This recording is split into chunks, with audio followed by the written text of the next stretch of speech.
Good morning, everyone. So we have today one of the most dramatic stories in Jesus's ministry, I think, turning over of the tables at the temple. Jesus's reaction to the corruption that he witnessed in a sacred system that was supposed to enable the people of God to worship. This is a difficult and complex story, and I was wrestling with it this week alongside my other work. We live in a world with so many complicated systems, many of them in need of repair or even full dismantling and rebuilding. And so I wondered, what does this story have to tell us in our small corner of the world in a year where so many of our systems have been disrupted or have been shown to be in need of disruption? And weirdly, the thing that ended up helping me to think about this story, to get a little piece of it, was the technology that we're using right now to broadcast our live stream. It's kind of a weird parallel. It's kind of a small system to compare this big story to, but stay with me. I think there's something in it. So for the last 8 weeks or so, with the exception of preaching a couple times like today, I've been mostly working behind the scenes on Sunday mornings and also during the week to manage and improve our live stream. And I'm so grateful for the amazing technology that enables this, right? It's kind of a miracle that words can come out of my mouth here in my house and go to all of these different places, that we can see and hear each other. It's a lot. But it's also really frustrating when the technology doesn't work, right? Because our live stream worship, it has a purpose. It's something important to us. We hope and pray that this worship uplifts and heals us in our community, that it strengthens us to do God's work in the world, that it shares something of God's love and life. And so, though I am not really trained to troubleshoot and manage a Sunday morning live stream, it's been really satisfying to work with our great team and see improvements in the system week after week. And know that this worship that's important to us has been making its way out into the world more effectively. Hopefully something we'll be able to carry with us even after the pandemic is over and we can gather again. And I certainly haven't done this work by myself, very far from it. There's a whole team of people who are part of this little system that makes the live stream possible. There's Callum, who lives in North Carolina and brings all of his knowledge of live streaming and software and sound editing and Episcopal liturgy to this work. And there's Brian Capener, who sets up the lighting and the cameras in the church and everything that goes with that. And he also edits the music each week, and he brings his amazing artistic and director's eye to this whole process. And there's Mike, who's Bob Cantrell's son, who lives in Seattle. I'm not even sure he's ever seen Grace Church, and yet he's helped us to look at this whole system and fix the trouble spots over these months. And then beyond them, there are the musicians who sing each week, and Grant and Bob, who have both provided lots of hours of setup and sound troubleshooting, and Scott and Ted and David, who have helped to attend and manage the sort of complicated dance among all the worship leaders on Zoom, and our office manager, Sarah, who writes and sends all the instructions out, and the lectors and intercessors who are brave enough to show their faces on screen. And then if we look even more broadly, there are all the people who have helped build this community of Grace Church that we all want to be connected to in the first place. And all the people who have given time and money and energy to keep everything going during this really challenging year. And yet, even with all the careful work and tending that has gone and still goes into this system, things can and do go wrong, right? Sometimes it's because we're still learning, or because humans make mistakes, or because unexpected challenges crop up that we have to learn to address. Sometimes it's because we have a system that we don't totally understand, any of us, and so we can't steward it effectively. And beyond that, some of our problems have been because we've tried to demand too much of this system in this year of crisis and so many things that have been hard. We've demanded too much of those who make up the system, and we haven't taken the time to tend what we're already doing and the people who are a part of it. And this is just one example of a relatively small system and a pretty functional one with an amazing team that makes it up. Any system, any community, just like a garden or a vineyard, requires tending, encouraging here and pruning there, watching for warning signs of a greater sickness and ridging. Grace Church itself has probably 100 of these small systems that are carefully and lovingly tended and that need that in order to go on. And so when we sense in a system, right, that things are going wrong, that we're not reaching that purpose, sometimes there's a quick fix, right? Sometimes a person can make a single change and make it better, be restored to its purpose, to its intended work. But for some kinds of problems, we have to look at the whole system. Sometimes we actually have to tear it down, take it apart and rebuild it with big changes, foundational changes. And to do that, usually we have to listen carefully to people who are experts on that whole part. And often we have to bring our expertise and gifts together in an open and honest way to see what the problem is, to see what needs to be addressed.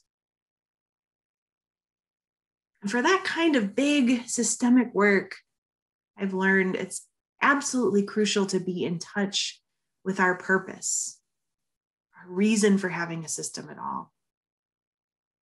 Like in the case of a live stream, that purpose is to build up the kingdom of God, to facilitate the people's worship of God, to strengthen our community in prayer and learning and love.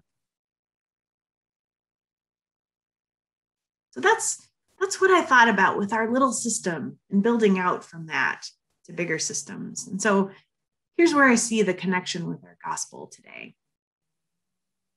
Unlike our little system of the live stream, which needed some help, but had a team of committed people who were in touch with that purpose and excited about it and eager to make it better and make it work and make those small tending improvements to do that. Jesus encounters a system that is in a different place.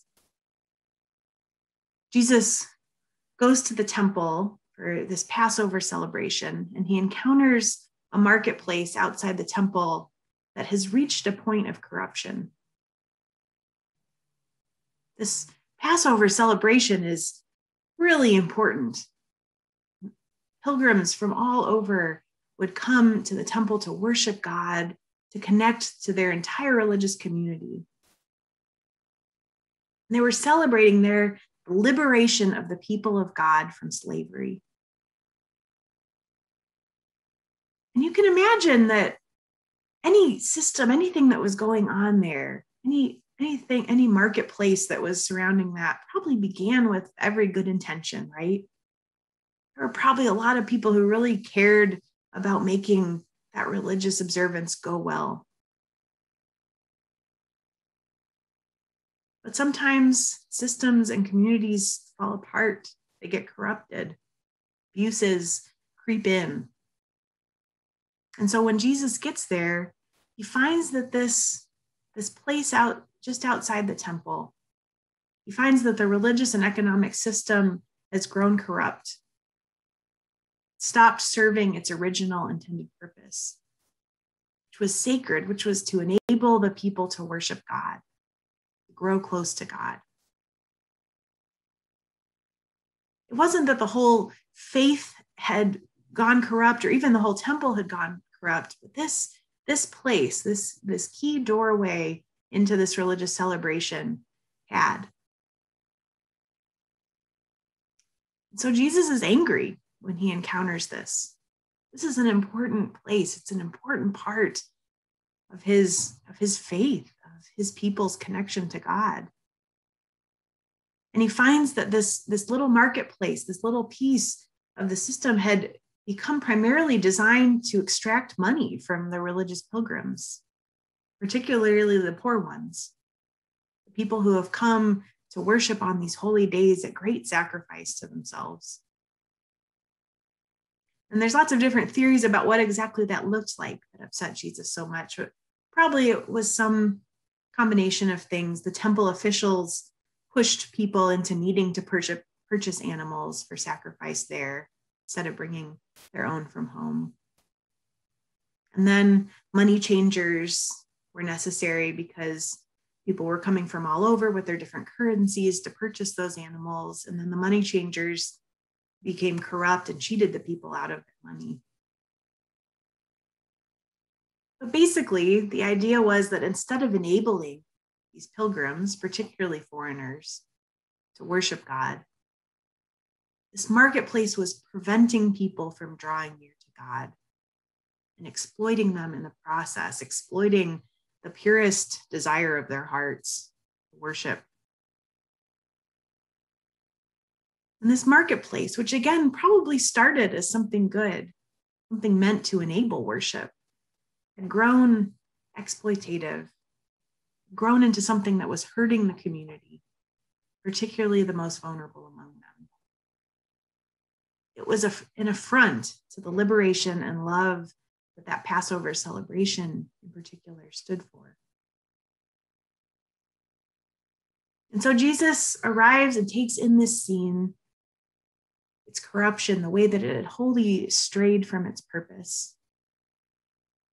And his response is to overturn the whole marketplace, to break it up, to take it apart, to scatter the knotted net of sellers and money changers. And so here's what I think is interesting about this story and important for this moment that we're in. Jesus doesn't march up to the worst money changer and try to convert him. And it's not that Jesus is opposed to conversing with individuals and trying to convert them. Certainly in lots of other places in the Gospels, Jesus talks with individuals, even and especially the worst ones, and he tries to convert them, to heal them, to change their way of understanding the world and their ways of acting. Jesus is no stranger to addressing individual sins and changing individual lives. But here, Jesus is doing something different than that. Jesus is addressing a whole system of wrong, a system that has been corrupted, that is exploiting people. Sort of a different category of human sin. And so Jesus deals with it differently. Certainly individual people are a part of it. There was probably, you can imagine those moments when the first corrupt money changer showed up, nobody was able to stop them. You can imagine that moment when somebody realized this doesn't seem right. They weren't able to correct it. But this action that Jesus takes is about upending and healing this whole system of the marketplace, the whole community that is participating in it, that is trapped in its brokenness. And in order to do that, this kind of problem, Jesus disrupts. He has to drastically disrupt the system that is hurting the community, the system that is cutting the community off from God. He's willing to turn the whole thing on its head. It's not nice, it's not pretty, it's not polite. But that disruption is the first and necessary step toward healing and liberation from this kind of sin. And I want to pause there just for a second and say that this passage has been used many times to say that all of Judaism is corrupt. And that's not what Jesus was talking about or doing, and that's not what this is about. It's about this small piece of it, which we can all imagine. We know that there are pieces of our own church that are dysfunctional and corrupt, and that doesn't mean that the whole thing is. But it is. Jesus is looking at the whole, this system. And that's the part that speaks to me today. Jesus addresses this marketplace in its totality and disrupts it. There are many of these kinds of systems in our world today, I think, that are cutting us off from liberation, from living in truth, flourishing in love as God intends for us. Things like racism, things like exploitative systems of treating workers, medical and educational systems that serve some well and neglect others. We are all trapped in and complicit in and participating in lots of these systems that are broken, corrupt, exploitative. Pretty much impossible to escape being a part of them in this era. And that doesn't change the fact that they need to be disrupted. They need to be turned on their head so that we can rebuild them in a better way. This year has shown us so many of those systems and their brokenness in new ways. This year has begged us to open our eyes to the ways that we just can't go on living these systems in place without changing them. They aren't sustainable.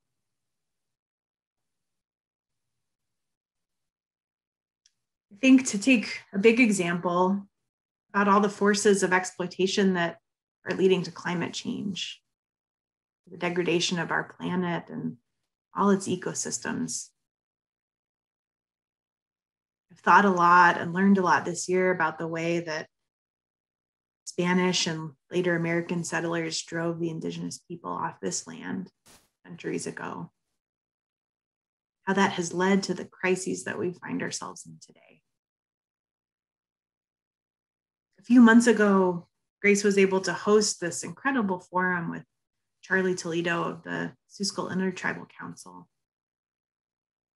She helped us understand how Native people in this valley tended this land, stewarded this land for millennia, managing the forests and waterways with fire, sustainable agriculture. And our forebears who drove them from this land then began ways of living, stewarding the land that in many ways continue, not completely uninterrupted, but in lots of ways it's continuous with that moment. And those things have led us here. They've wounded many in the process, and they will wound many more. We cannot find new ways to live and organize our lives. This is just one example of the systems that I think we must reckon with and understand and dismantle and rebuild. And I think, like Jesus, we have to be willing to see these kinds of systems for what they are, to feel anger at the injustices that we see in them, to see when they're not working for a life-giving purpose. And then, like Jesus, we're called to be a part of disrupting them, overturning them when necessary, to rebuilding them in a way that leads to life and wholeness and flourishing. And that can be overwhelming. This is in many ways an overwhelming story. But it's not divorced from that work of carefully tending our piece of it. It takes careful tending to hold a system, build it into something healthy. And it took neglect and unawareness and not tending in order to get into many of these situations. I have to believe that if these things could disintegrate because of neglect, because we didn't do our part in holding these systems that we're a part of, that our work of tending, once they're disrupted, once they're ready to be rebuilt, our work of tending and rebuilding carefully with love will be enough to do that. We as a people and we as a church community live in the midst of much that is broken, much that needs to be overturned, much that needs to be rebuilt. in the world around us. It takes honesty, to be okay with that, to accept it. It takes anger to be willing to move beyond acceptance to change. Willingness to dig in and learn and grapple with big, complex issues, not to ignore them. And it takes a willingness to find what is our piece of that. What is our corner of the world to help tend? What is our system to hold and to love? Not to say, I'm going to ignore all the big issues because this is just my little corner. It's a both and. We open our eyes to those big things and then we find our piece in it. Those little pieces of the system that we tend well, that matters a lot. That matters too. We can just as easily give in to despair as we can to shut our eyes. Both of those are extreme examples on either end of the spectrum, these big problems that we face. So what helped me this week was to think of just a few examples, our little live stream being one of them. It wasn't corrupt or bad or in need of huge changes. It just needed a little rebuilding, a little cooperation together. We'll still need that. There will still be things that go wrong. I'm sort of tempting fate by even talking about it on a live stream. There's still things that will need tending, will need work. But what it had was a team of really lovely, dedicated people ready to and eager to pitch in and help figure it out, to make it not just functional, but beautiful. And as I thought out from this little system to things that were bigger, thought about ways I could take what I, learned from this little system that was in many ways foreign to me. It takes time to learn more about the pieces, to listen carefully to the people who are knowledgeable about them, to seek out more understanding, to ask lots of questions, and to contribute my piece to that little community of people, to try to help make our little team open enough and honest enough that we can continue to bring our gifts and our expertise together to accomplish our purpose. And I think this is a tiny microcosm of what church is and what church can be. Church certainly is not immune from brokenness and dysfunction. But I think we here at Grace, we have a relatively good little corner of this whole church world. And I think more importantly than that, much more importantly, we're generally pretty committed to that work of growing and transforming and being a community, a system of people that works together for what's important. Stay connected to our purpose. We want to worship God. We want to be a community that makes God's love known more fully in the world through our words, through our actions. And to do that, we're finding new and better ways to bring our gifts together, create the space to be honest about what's broken and not working, what is, cooperate to name it, to overturn things when necessary, to rebuild things in greater service to God's kingdom, in greater service of the liberating love of God that we all need to know.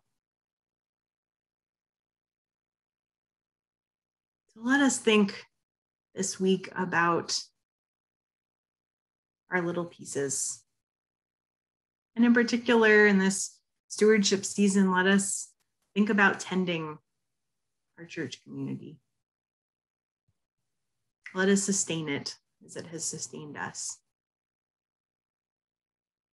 We don't do that to shut our eyes to the rest of it. We don't do that in a way that lets us forget our purpose in tending it. I'm not really all that interested in sustaining the parts of ourselves that don't serve that greater purpose to build up the kingdom of God. And there are, and certainly will continue to be, parts of our common life that we'll need to overturn and change in the years ahead of us at Grace. No community goes 150 years, as this one has, nearly, without doing that work, and we won't go 150 more without continuing to do it. I'm interested in a community that's committed to sharing that love of God. to doing the difficult and beautiful work of embodying it and making space for it, embracing its wildness and weirdness. Community that's willing to be overturned in service of the gospel. That's the kind of community that I'm all in to work on sustaining for many years to come. I'm awfully glad to be in it with all of you. And I pray that the words, the work that we in this generation here now add to this community will be in service of that love of God. That love which seeks justice, which overturns any barrier between God and God's people, which works together for the flourishing of all. That equips us to do good work in love. It equips us to tackle and approach those big things that are broken. To know that God is with us, sustains us, cares for us, and prepares us for the work ahead.